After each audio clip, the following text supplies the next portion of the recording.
आणखी एका मोठी बातमी आहे। राष्ट्रवादी आणि शिवसेना आमदार अपात्र प्रकरणी आज सुनावणी आहे।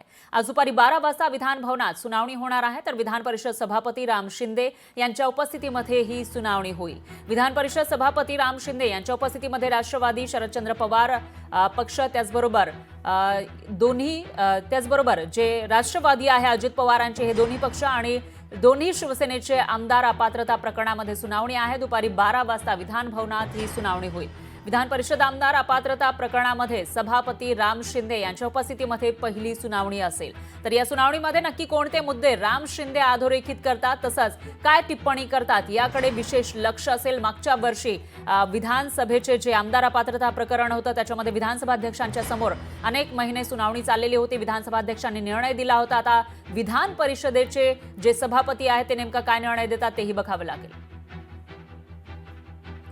आणि याविषयी अधिक माहितीसाठी आपले प्रतिनिधी स्वप्नील जाधव हे आपल्या सोबत फोन लाईनवर जोडले गेले आहेत। स्वप्नील, काय सांगाल, विधान परिषदेतील जे आमदार आहेत दोन्ही राष्ट्रवादी आणि दोन्ही शिवसेनेचे त्यांच्या पात्रतेविषयी आता सुनावणी होणार आहे। आजच्या या सुनावणीमध्ये नेमकं काय काय होऊ शकतं? तर आज 12 वाजल्यापासून खरं तर विधान परिषद सभापती शिंदे यांच्या समोर सुनावणी होणार आहे। एकूणच दोन्ही राष्ट्रवादी आणि दोन्ही शिवसेनेच्या संदर्भात ही सुनावणी असेल।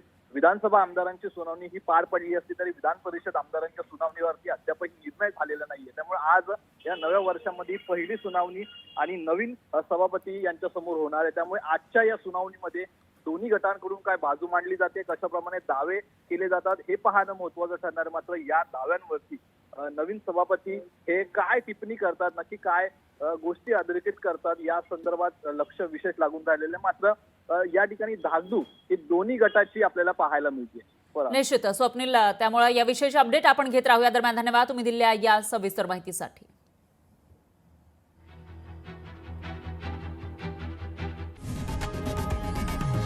लोकशाही मराठी ऐका, पहा, जागरूक रहा।